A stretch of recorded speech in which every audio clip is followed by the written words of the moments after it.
একটি সপ্তাহ কঠোর পরিশ্রম করে সপ্তাহে একদিন পাই ছুটির দিন। ছুটির দিনটা আমার কিভাবে যায় তার জন্য করা আমার আজকের ভিডিও। আসসালামু আলাইকুম everyone, it's me Ashraful Islam and my new video.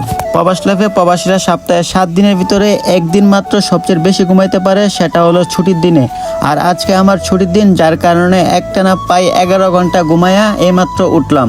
Duty থাকার টাইমে সপ্তাহে 6 দিনই আমি সর্বোচ্চ 5 থেকে 6 ঘন্টা ঘুমাইতে পারছি, তার থেকে একটা সেকেন্ড বেশিও কোনোদিন ঘুমাইতে পারি নাই। তাই তো সপ্তাহে ছুটির দিনে আমি কি করি তাই দেখানোর চেষ্টা করবো এই ভিডিওতে। প্রথমে ঘুম থেকে উঠে বিছনাটা গুছিয়ে নিলাম। আর এই বিছনাটা সপ্তাহে মাত্র একদিন গুছাই, না তো যেভাবে থাকে এইভাবে সবসময় ফালায় থয়া দেওয়া জায়গা আর কি ডিউটিতে। যাই হোক, বিছনা গুছানো শেষ করে এখন ব্রাশ করার জন্য ব্রাশের ভিতরে পেস্ট লাগিয়ে যাইতেছি ব্রাশ করার জন্য। ব্রাশ করা শেষ করে এখন মুখ ধুয়ে নিতেছি আর কি। আর অনেক খিদাও লাগিয়ে রয়েছে। ওই দিন কালা মার্কেট থেকে পাস্তা আনছিলাম, যার কারণে ভাবলাম যে আজকে পাস্তা রান্ধে খাওয়া যাক।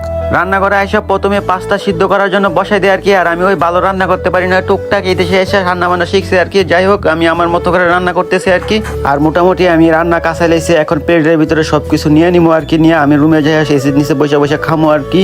আর ফাইনালি পাস্তাটা দেখতে এরকম হয়েছে, যেটা আমার কাছে খাইতে অনেকটাই ভালো লাগছে। জানি না আপনাদের কাছে কিরকম লাগতেছে, কিন্তু আমার কাছে অসাধারণ লাগছে। এই জীবনের প্রথম আমি পাস্তা রান্না করছি আর কি। এখন কি বলবো, ভালোই লাগছিল আর কি।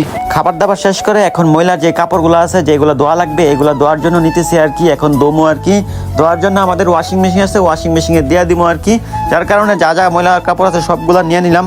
ওয়াশিং মেশিনের কাছে এসে ওয়াশিং মেশিনের ভিতরে কাপড় চাপড় সবকিছু দিয়ে দিলাম, দেওয়া ডিটারজেন্ট দিয়ে দিলাম আর কি। আর ওয়াশিং মেশিন না থাকলে এই কাপড় চাপড় ধোয়াটা খুবই কষ্ট হয়ে যাইলে, যার কারণে ওয়াশিং মেশিন থাকার কারণে অনেকটাই উপকার হয়েছে। এখন আসছি একটু রেস্ট নিয়ে, একটু বৈশা পানি টানি খাই, একটু জিরানোর জন্য। কারণ কি ছুটির দিনে কোনো ছুটি পাওয়ার মতন না, সারাক্ষণই ভিজে থাকা লাগে। এই কাজ ওই কাজ, রান্না বান্না, কাপড় চাপড় ধোয়া সবকিছু মিলেই ছুটির দিনটা কাটে আর কি। কোনো ঘোরাঘাড়ি তো যাই না। যাই হোক, কিছুক্ষণ টাইম রেস্ট নিয়ে ফ্যামিলির সাথে কিছু কথাবার্তা বলে তারপরে আবারও এসে পড়ছি রান্না করতে। কারণ কি এখন দুপুরে রান্না করতে হবে, দুপুর রাত্রে মিলে রান্না করবো আর কি এখন। আর আজকে রান্না করার জন্য নিচে পাতাকপি আর মাছ আর কি, এই দুইটাই রান্না করবো আর কি। বেশি জাত রান্না করার মতন টাইমও নাই আমার কাছে, শর্টকাটে রান্না করবো। আর আমি রান্নাতে কোনো দক্ষ না, এই দেশে আইসে আমি রান্না করতেছি। বাংলাদেশে আমি কোনো সময় রান্না করি নাই, টুকটাক কিছু কিছু করছি আর কি বাংলাদেশে।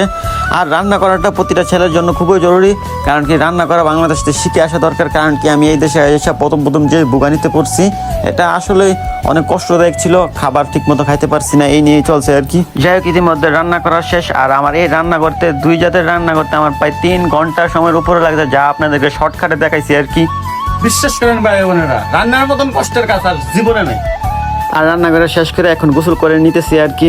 গোসল করা শেষ করে শরীরটা পোছা দিয়া কাপড় পরে নিতেছি। কাপড় পরে শরীরে একটু তেল মেল রসুন দিয়া সেরা এখন নামাজ পড়বো। নামাজ পড়ার জন্য প্রস্তুতি নিতেছি আর কি। আর ইউরোপ কান্ট্রিতে নামাজটা পড়া একটু কষ্টকর ব্যাপারই, অন্য কান্ট্রিতে বলতে পারি না, কিন্তু আমার কান্ট্রিতে নামাজ পড়া খুবই কষ্টকর। এই জায়গায় কোনো প্রকাশ্যে আজান হয় না, কোনো কিছু হয় না, নামাজও প্রকাশ্যে পড়া যায় না, নিজে নিজে আর ভিতরে রুমের ভিতরে পড়া লাগে আর কি। আর নামাজ পড়া শেষ করে এখন খাবার খাওয়ার জন্য বসে যায় আর কি। জানি না কিরকম হয়েছে খাবার, আশা করি খাবারটা ভালোই হয়েছে আর কি।